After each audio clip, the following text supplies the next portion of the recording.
Ever get lost in those what-if history rabbit holes? Like picturing what the world would be like if things had gone a little differently. Especially when you can throw in some steampunk for good measure, right? Exactly. And today, we're diving headfirst into one such what-if with Todd McCaffrey's The Steam Spy. We're talking about a world where Bonnie Prince Charlie didn't just rebel, he won. And completely flipped the script back in 1745 thanks to some seriously mind-blowing tech that still got everyone buzzing, even in 1747 when our story takes place. We're talking, of course, about those behemoths of brass and steam, the steamwalkers. Talk about a game changer on the battlefield. I mean, can you imagine these mechanical titans duking it out in a cloud of smoke and steam? It's a sight, that's for sure. But that's where things get really interesting, because the book throws us this curveball.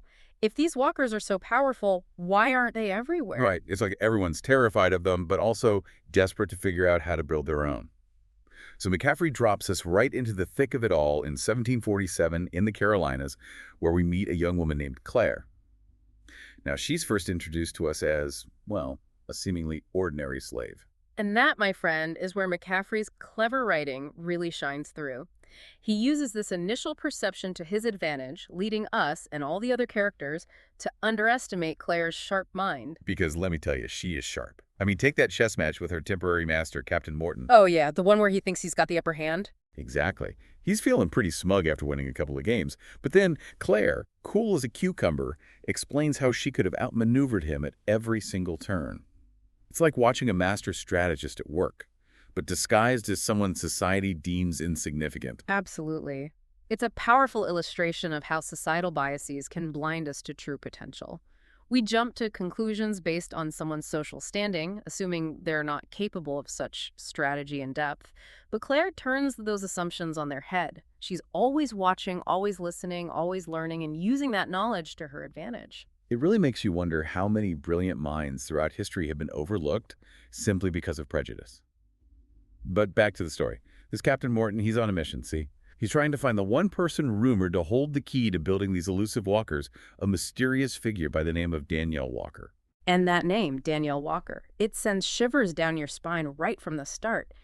Because you can't help but think, if one person, just one individual, holds the secret to such game-changing technology. It'd completely upend the balance of power, wouldn't it? Absolutely. Control over who has access to that kind of tech, who gets to wield that kind of might. It becomes the defining question of the age. It's a question that takes us, along with Claire, across the Atlantic to the bustling, shadowy streets of London. And trust me, this is not a journey for the faint of heart. Not at all. This girl, Claire, she's incredible. She gives this shady sea captain the slip, using his own greed against him, then disappears into the maze of London's back alleys just as these thugs are closing in. She's resourceful, quick-thinking, and you can't help but root for her every step of the way. What I find fascinating is how McCaffrey weaves this theme of mistaken identity throughout these early chapters. Claire's ability to blend in, to become practically invisible, it's not just about survival. It allows her to observe, to gather intel, to become a ghost in the machine, so to speak. And all of this leads her to a fateful encounter with a man who calls himself Mr. Fletcher.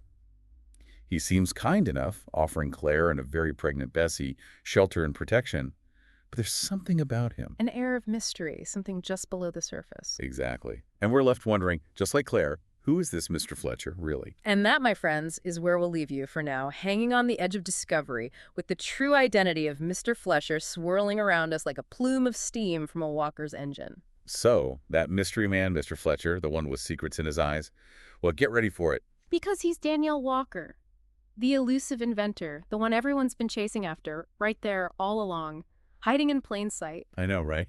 It's like a punch to the gut. Makes you go back and rethink every interaction, every word he said. Absolutely. And it adds a whole other dimension to Danielle, don't you think? She's not just a genius, she's a survivor.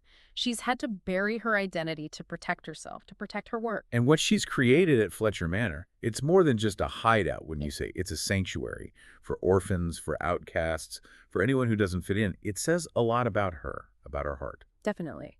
It's that recurring theme in McCaffrey's work, finding family in the most unexpected places. Like Claire, right. She finds a place for herself at Fletcher Manor, a kind of belonging she never had before. And then, boom, that scene in the barn. I can just picture Claire and Samuel's faces when Danielle unveils her inventions. It's like a window into her mind.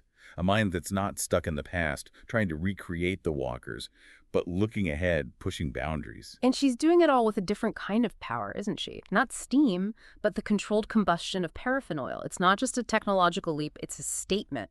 Like she's saying, there's a whole other way to do this. Makes you wonder, what if? What if history had taken a different turn, gone down the path of paraffin instead of steam? What would the world look like then? It's a tantalizing thought. And speaking of tantalizing, we can't forget about Danielle's pride and joy. The airship, the Fletcher's arrow, the freedom of flight, soaring above the English countryside. It's the stuff of dreams, isn't it? But even with those dreams, there's danger lurking around every corner. Remember Captain Morton? That brutal murder, it wasn't just about silencing him. It was a message, pure and simple. A warning that some people would kill to control Danielle and her inventions. It's a stark reminder that even in a world with airships and mechanical marvels, the darkest parts of human nature still find a way to rear their ugly heads. Absolutely. And McCaffrey doesn't shy away from that darkness. And then, just when you think things couldn't get any more intense, King Charles himself shows up. Right. Desperate to regain control of the Walker technology, convinced it's the only way to keep his throne safe. But here's the thing. He's not the tyrant you might expect. He's vulnerable, afraid. He sees the danger in what he helped create. Yeah, there's a real sense of tragedy to him, isn't there? It makes you wonder, does power corrupt, or does it just magnify the flaws that were already there? It's a question for the ages. But amidst all this darkness and uncertainty, there's a glimmer of hope, a little spark of life. Bessie gives birth to a healthy baby girl, a symbol of new beginnings. Exactly. A reminder that life goes on, even in the face of danger and upheaval. And speaking of upheaval, Claire and Mira, they're off on a mission of their own. A nighttime flight aboard the Dart, a smaller, faster airship, to confront the spies closing in on Danielle. With the fate of Danielle, the future of technology, maybe even the king's reign hanging in the balance, they head into the night. It's a cliffhanger for the ages. You know, it's easy to get swept up in the romance of steampunk, all those gears grinding and steam hissing. But the Steam Spy doesn't let us off that easy, does it? Not a chance. McCaffrey takes us deeper, beyond the shiny brass and rivets, right into the heart of the human stories fueling these incredible inventions. It's a good reminder that progress isn't just about what we build, but who's doing the building and why. And those reasons, they can weigh heavily, even on the most brilliant minds.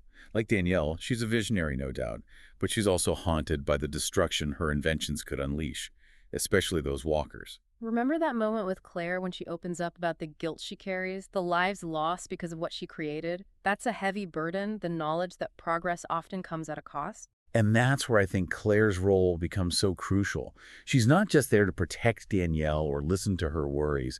She's a moral compass, pushing Danielle to think about the what-ifs, the potential consequences of her genius. Like when they're talking about the gallopers, those steam-powered war wagons, Claire's the one advocating for speed and agility, not just brute force. Right. She's speaking from experience, having witnessed firsthand the devastation unchecked power can inflict. And it highlights something really important. Innovation needs different perspectives, different voices. Claire, with her unique background and insights, she helps Danielle see her own creations in a whole new light. And it's not just Claire, right? The whole community at Fletcher Manor, they all play a part in shaping Danielle's vision.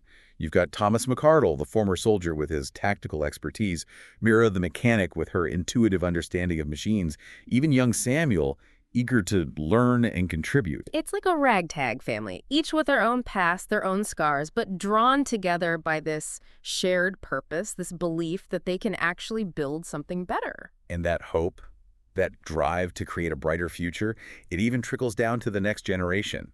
That scene where Claire's telling the apprentices about the airship, about their mission to London. You can practically feel the excitement crackling in the air, can't you? Absolutely.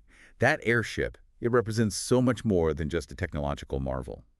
For those kids, many of them orphans, refugees of the wars sparked by Danielle's inventions, it's a symbol of hope, a chance to build something new, something positive, out of the ashes of the old. It's a powerful reminder that even when the world feels like it's teetering on the brink, even when faced with the potential consequences of our own ingenuity, the human spirit, that drive to connect, to dream, to leave our mark on the world, it persists. It does indeed.